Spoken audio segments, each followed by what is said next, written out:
చూస్తే సహజంగా మొత్తం ఎవరు అనేది కనపడుతోంది. దగ్గరి బంధువులు, కుటుంబ సభ్యులు లేదా వీళ్ళతో కలిసి ఎప్పుడు తిరిగినట్టు ఆ ఫోటోలన్నీ బయటకు వచ్చాయి. ఈ గ్రూప్తో ఈవెన్ చంద్రబాబు నాయుడుతో ఉండేవాళ్ళు ఆయనతో ఉన్నారు. ఆ గ్రూపుకు సంబంధించిన వాళ్ళు ఎవరు రెగ్యులర్ గా కలుస్తారో వాళ్లే ఆ కంపెనీల్లో ఉన్నారు. ఇది సహజంగానే వాళ్ళ మీదకే పడుతుంది. పడడానికి కూడా అవకాశం ఎందుకుంది? అలాంటి ఆలోచనలు చేసే లక్షణం కూడా చంద్రబాబు నాయుడు ఉంది కాబట్టి తప్పుడు దారిలో ఎట్లా అధికారంలోకి రావాలని చూస్తాడు కాబట్టి వాళ్ళ మీదకే వస్తుందనే దాన్ని ప్రియంప్ట్ చేయడానికి ఉల్టా మా మీద దాడి చేస్తున్నారు. లోకేష్ చేసినా చంద్రబాబు నాయుడు చేసినా అదే ఉద్దేశంతో చేస్తున్నారు. ఆ స్థాయి నిజంగా ఆ స్థాయికి రావాలనుకున్న వాళ్ళు చేయకూడని పని చేస్తున్నారు. వాళ్ళు అంటే వాళ్ళకి ఈ జన్మలో ఈ రాష్ట్రంలో ప్రజల అవకాశం ఇవ్వలేదని తెలిసిన తర్వాత వచ్చే డెస్పరేషన్ లోనే ఇలాంటి కామెంట్స్ చేస్తున్నారని మేము అనుకుంటాం.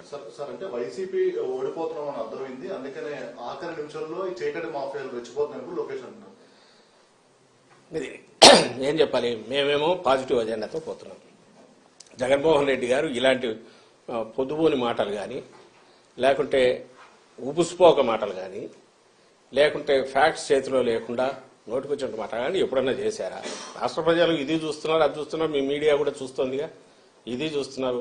ఒక పార్టీ అధ్యక్షుడిగా, ముఖ్యమంత్రిగా జగన్మోహన్ రెడ్డి గారు ఇంతకుముందు ప్రతిపక్ష నేతగా అయినా సరే పార్టీ పెట్టినప్పటి నుంచి ఇలాంటి అడ్డగోలు కామెంట్స్ చేయడము, ఈవెన్ ఆయన ఏ పత్రిక అయితే పెట్టారో సాక్షి, దాంట్లో అడ్డగోలు ఊరక రాయడము ఊసిపోక ఆధారం లేకుండా ఎప్పుడన్నా జరిగిందా? ఆయన ఎప్పుడు కామెంట్ చేయట్లేదు. ఫ్యాక్ట్స్ ఉంటే దాని మీదే మాట్లాడుతున్నారు. ఇప్పటికే అదే చేస్తున్నారు. వీళ్ళు ఎప్పుడూ కూడా తండ్రి కొడుకులు, వాళ్ళ టీం కింద ఎవడో కార్యకర్తలు కాదు, వీళ్ళే ముందుండి అబద్దాలను వండడము, ట్విట్టర్ ప్లాట్ఫామ్ గానో ఇంకో దాంట్లోనో ఇంటర్నెట్లోనో రోజు ఊకదంపుడు, మర్చిపోతుంది అబద్ధం అని వెళ్ళాక చేతులు దులుపుకొని దాన్ని పట్టించుకోకుండా వాడడం. మీకు వందలు వేలు కనపడతాయి. మొత్తం ప్రచారం కానీ, వాళ్ళ రాజకీయ వ్యవహారాలు కానీ, వాళ్ళ విధానాలు కానీ అన్నీ ఏంటంటే అబద్దాలతో వండడం, దాన్నే 10 సార్లు 100 సార్లు చెప్పడం, అదే నిజమని వాళ్ళు నమ్మడం, అదే నిజమని ప్రజలు నమ్మించాలని చూడడం. గంజాయి అయినా, ఇసుక అయినా, ఇంకోటైనా వాళ్ళు ఏదన్నా ఈరోజు అంటున్నారంటే ప్రతిదీ కూడా వాళ్ళకు చెప్పుకోవడానికి ఏమీ లేక, మాకు చెప్పుకోవడానికేమో చాలా ఉన్నాయి. అందువల్ల పాజిటివ్ అజెండాతో మేము పోతున్నాం. మీరు ఈ మధ్య సిద్ధం సభలు చూసినా, రేపు జగన్మోహన్ రెడ్డి గారికి జరిగే సభలు చూసినా, మా నాయకుల ప్రచారం చూసినా మేము చేసినవి చెప్తున్నాం. మీరే గమనించండి, ఆలోచించండి. రాజకీయ పార్టీ మేము చేయాలనుకున్నవి, చేసిన పనులు చెప్పాలనా?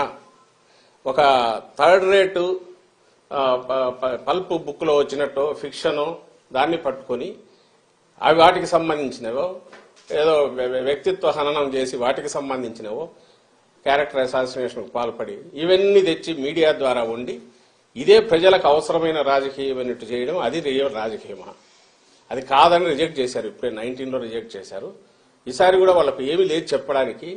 ఈవెన్ వాళ్ళు అనుకుంటున్న హామీలు రిపీటెడ్గా చెప్పడానికి కూడా భయపడుతున్నారు. ఎందుకంటే నువ్వు నిన్న ఏం చేసావని అడుగుతారు. 14-19 మధ్య చేయలేదు కదా, అబద్దాలు ఆడినావు, ఇచ్చిన అబద్దపు హామీలు ఒక్కటి నిలబెట్టుకోలే కదా అనేది అడుగుతారు. అందుకోసం వాటి జోలు కూడా పోవట్లా. రేపు ఏదో చేస్తామని చెప్పాలంటే భయం, నిన్న ఏం చేసావని జనం అడుగుతారని. అందుకని రోజు ఏదో ఒకటి, రోజు నిన్న ఎక్కడో ఎలక్షన్ కమిషన్ పద్ధతులు వేస్తాను ఏదో ఉపయోగ ఇవ్వడం ఈ మధ్య మొదలైంది. దానికి వచ్చేసి దాని మీద ఇమ్మీడియట్ బ్యానర్ స్టోరీస్ రాయడం, ఏదో అయిపోయింది కొబ్బరాడు. ఏమీ కావట్లా. రాష్ట్రం నిక్షేపంగా ఉంది, బ్రహ్మాండంగా ఉంది.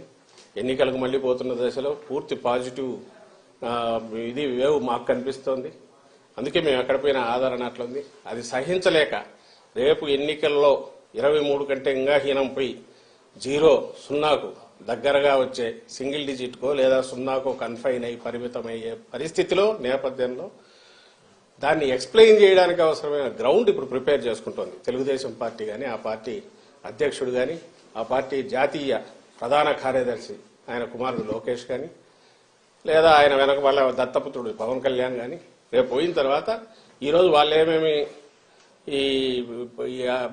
వీటేమంటారు అడ్డగోలు వ్యాఖ్యలు చేశారు, ఇవన్నీ మేము ఆ రోజు చెప్పాం.